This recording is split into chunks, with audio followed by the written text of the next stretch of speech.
History remembers this as the only moment in the European War when a single American fighter pilot faced more than 30 German aircraft alone.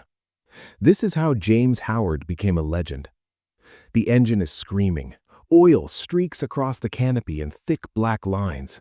30,000 feet below, the snow-covered fields of Germany spin slowly. The P-51's wings shudder as another 20mm shell tears through the left aileron. James Howard can't feel his fingers anymore.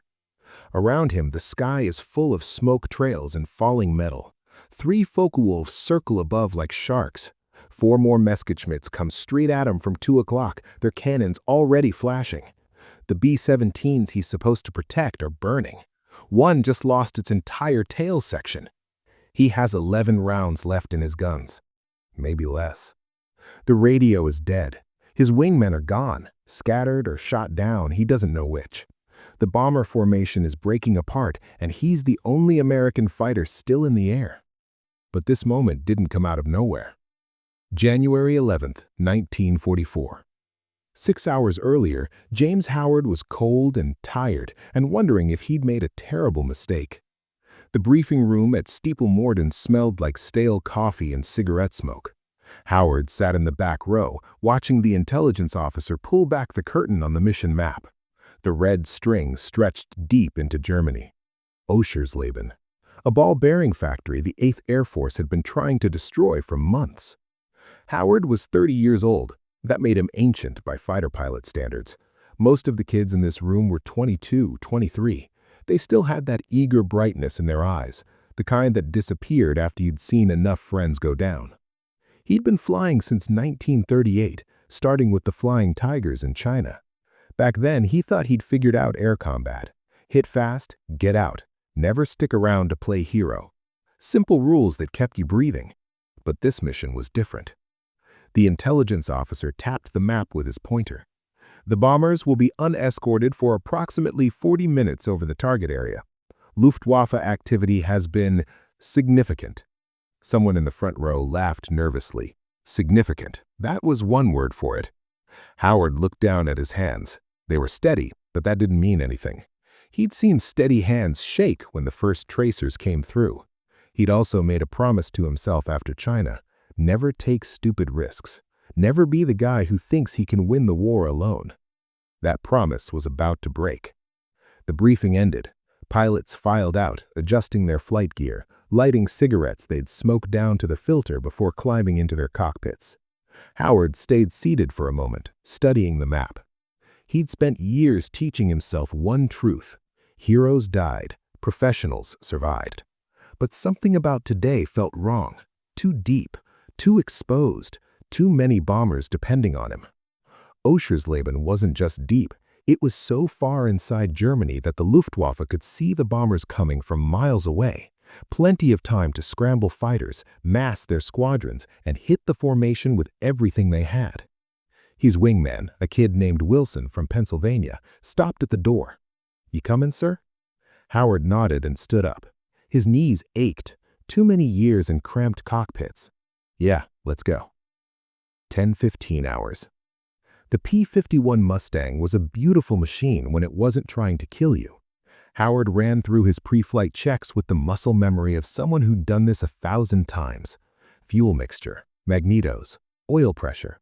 Everything looked good, but that didn't mean it would stay good.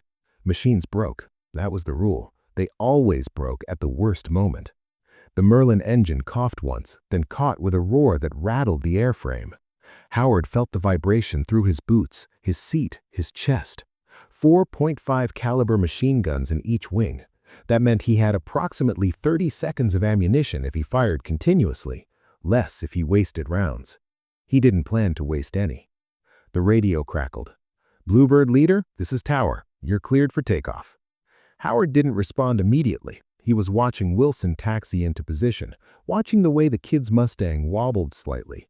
Wilson was nervous. You could always tell from the way they handled the aircraft before combat. "Tower, Bluebird leader. Copy. Rolling." The takeoff was smooth. East Anglia fell away beneath him. Green fields stitched together by stone walls that had stood for centuries. Tiny villages with church spires. Roads that looked like pencil lines from altitude.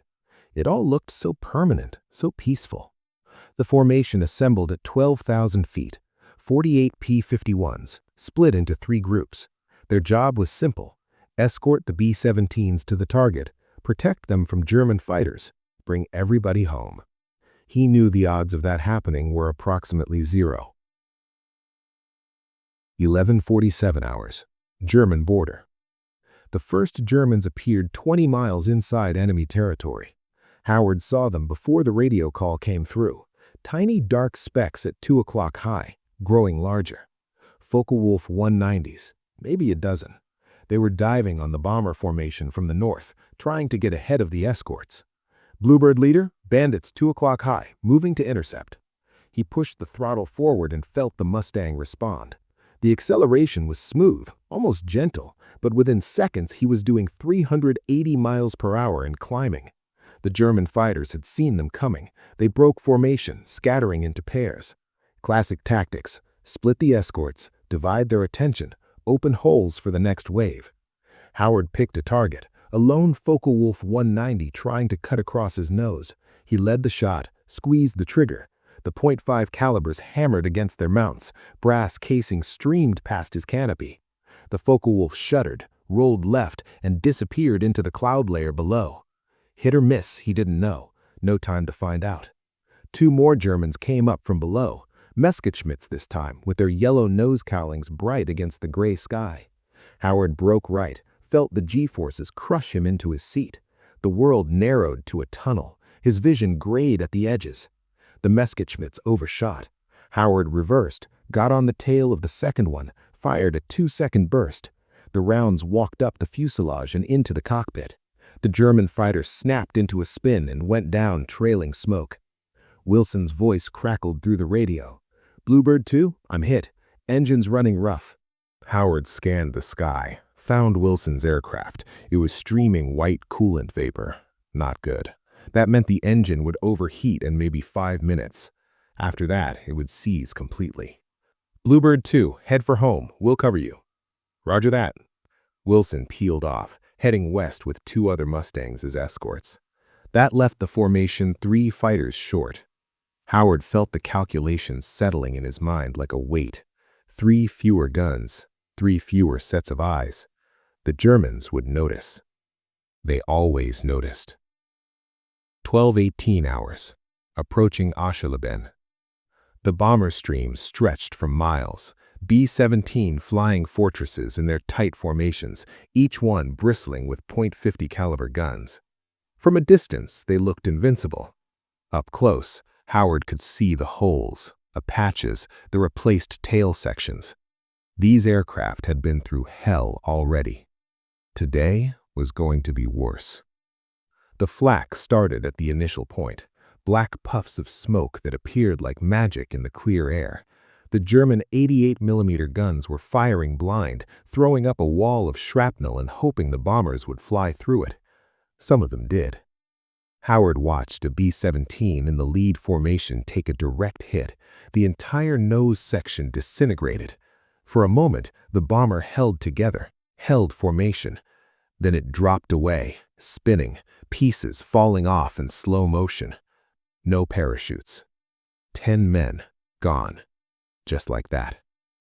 The radio was chaos now. Bomber crews calling out fighters, fighter pilots calling out targets, group leaders trying to maintain some kind of order. Howard ignored most of it. He'd learned to filter out everything except the information that would keep him alive. "Bluebird leader, this is Big Friend lead. We've got a large formation assembling to the north. Estimate 20+ bandits." Howard looked north. The specks were already visible, growing larger. 20 fighters, maybe more.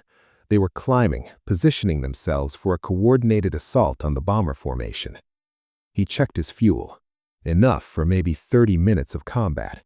After that, he'd have to make a choice: stay and fight on fumes, or break off and hope the bombers could defend themselves. "Bluebird leader, all Bluebird elements move to intercept northern group. We need to break up their formation before they reach the bombers."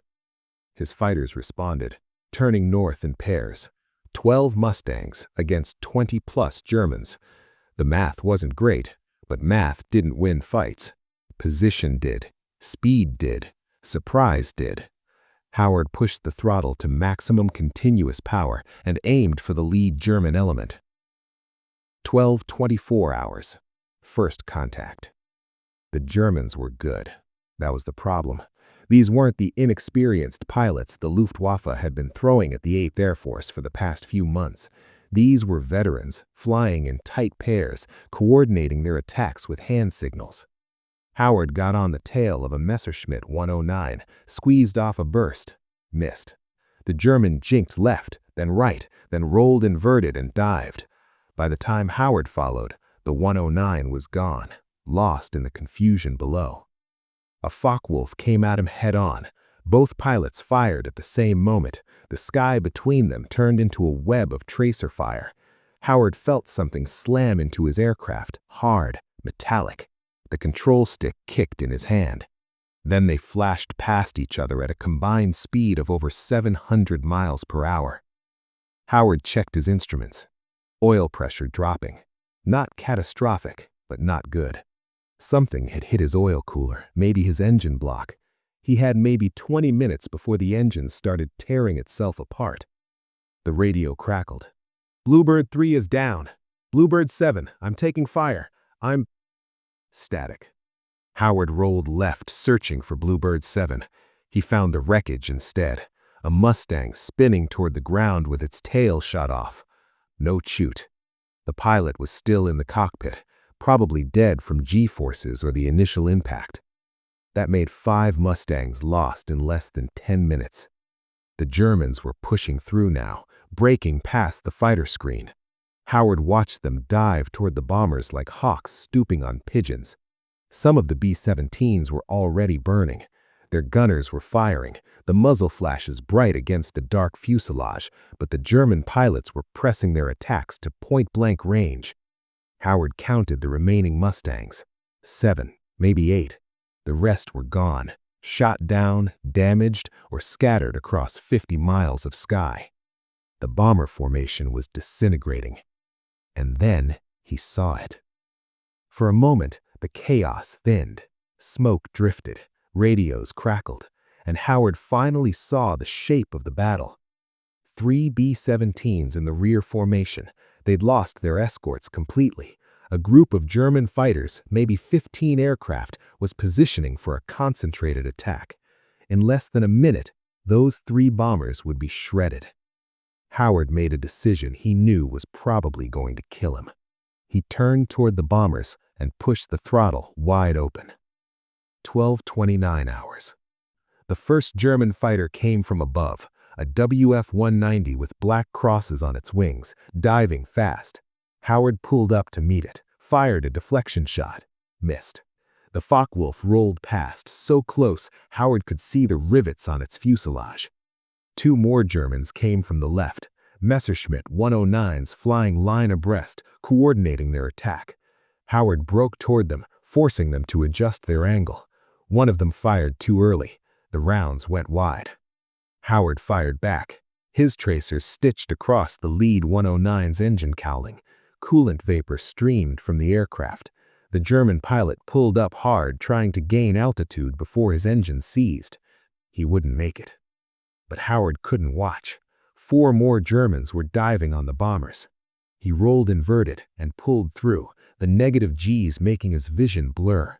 The world flipped. Sky became ground, became sky. His harness straps dug into his shoulders. Blood pounded in his head. He came out of the roll behind one of the diving Germans, squeezed the trigger. Nothing happened. The guns were empty. No, not empty. Jammed. The cold air at altitude had frozen the gun mechanisms. It happens sometimes. Not often, but sometimes. And of course, it was happening now. Howard reached down, found the gun charging handles, yanked them back. The mechanisms crunched, reset. He fired again. This time, the guns worked. The Messerschmitt 109 came apart in midair. Pieces of wing, bits of fuselage, the tail section spinning away like a maple seed. The pilot never got out. Howard checked his ammunition counter. 200 rounds left, maybe less. That was roughly 5 seconds of firing time. Around him, the sky was full of German fighters. He counted them as he banked left, avoiding another head-on pass. 12, 15, 20. More were coming. 12:32 hours. The bomber pilots saw what he was doing. They started calling him out on the radio. "There's a Mustang taking on the whole damn Luftwaffe. Who is that guy? He's keeping them off us. Stay in formation. Stay tight." Howard didn't have time to respond. He was too busy trying not to die. A Focke-Wulf got on his tail. Howard snap-rolled right, then left, then pulled up into a steep climb. The German followed, firing. Tracer rounds flashed past his canopy, so close he could feel the heat. One round punched through his right wing, leaving a jagged hole the size of a fist. The Focke-Wulf overshot.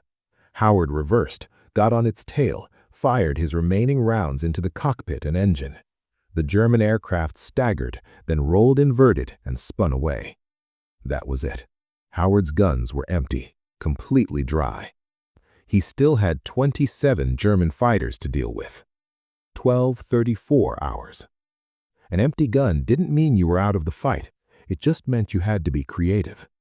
Howard dove on a pair of Messerschmitts that were lining up on a damaged B-17. He came in fast, closed to within 50 yards, and the Germans broke off, not because he could shoot them, but because they didn't know he couldn't. Bluff. It was all bluff now. He flew straight through the middle of a group of Focke-Wulfs, scattering their formation. One of them fired at him. The rounds missed. Howard kept going, rolled to the left, came back around. The German pilots were getting frustrated. He could see it in the way they were flying. Tighter turns, more aggressive attacks, less coordination. They were used to destroying bombers, not chasing a single Mustang that refused to die. But Howard was running out of time. His engine was making a sound it shouldn't be making, a grinding, metallic rasp that meant bearings were failing. Oil pressure was almost zero. Coolant temperature was climbing into the red. The aircraft was shaking, vibrating through the control stick. He had maybe 5 minutes before the engine quit completely. The bombers were over the target now. The lead aircraft were dropping their ordnance, long strings of bombs tumbling down toward the target area below. Smoke began rising from the target area. The mission was succeeding. But the German fighters weren't done. A new group appeared from the east, fresh aircraft, fresh pilots. Howard counted them. 12, maybe 15. They were forming up for another attack run. He turned toward them. 12:38 hours. The Germans realized he was unarmed approximately 30 seconds into the engagement. One of the Messerschmitt pilots must have seen Howard's guns weren't firing. He came in close, trying to get a clean shot. Howard banked hard right, forced the German to overshoot, then turned inside him and came around on his tail. The German broke left. Howard followed. They went around twice, 3 times, neither one able to get an advantage. The German finally disengaged, pulling up and away. But the others were pressing in now. They knew empty guns meant easy prey. Howard dove toward the bombers, using the B-17's defensive fire to keep the Germans at bay. The bomber gunners were good, experienced crews who'd learned to lead their targets, to coordinate their fire. They threw up a wall of tracers that no sane pilot wanted to fly through. The Germans tried anyway. 2 Focke-Wulfs came in from below, attacking the ventral gunners. Howard dove after them, even though he had no way to stop them. He got so close to the lead Focke-Wulf that the German pilot panicked and broke off his attack run. The second German wasn't so easily spooked. He pressed in, cannons firing. The B-17 shuddered as shells tore through its wing root. Fuel streamed from ruptured tanks. The bomber fell out of formation, rolling slowly to the left. Howard watched 9 parachutes deploy before the B-17 exploded. 12:42 hours. His engine quit. The silence was louder than gunfire. No warning, no gradual loss of power. It just stopped. The propeller windmilled for a few seconds, then froze. Silence, except for the wind screaming past the canopy. Howard was at 28,000 feet with 30 miles of hostile territory between him and the nearest friendly airfield. The Mustang could glide, but not far, not 30 miles. He needed altitude, he needed distance, he needed time. The German fighters were still circling, still looking for openings against the bombers. Most of them hadn't noticed him yet. Howard put the Mustang into a gentle descent, aiming west. If he could make it to the bomber stream, he could use their defensive fire as cover. Then one of the Germans spotted him. The Messerschmitt 109 rolled over and dove, coming in from Howard's 7 o'clock. No guns meant no defense. Howard waited until the last possible second, then snap rolled right. The German's burst went wide. Another Messerschmitt joined the chase, then a Focke-Wulf. They were taking turns, making passes, trying to line up the perfect shot. Howard threw the Mustang through every defensive maneuver he knew: skids, snap rolls, hammerheads, split S-turns that made his vision gray out. But each maneuver cost altitude, each turn bled energy. At 15,000 feet, 2 more Germans joined the attack.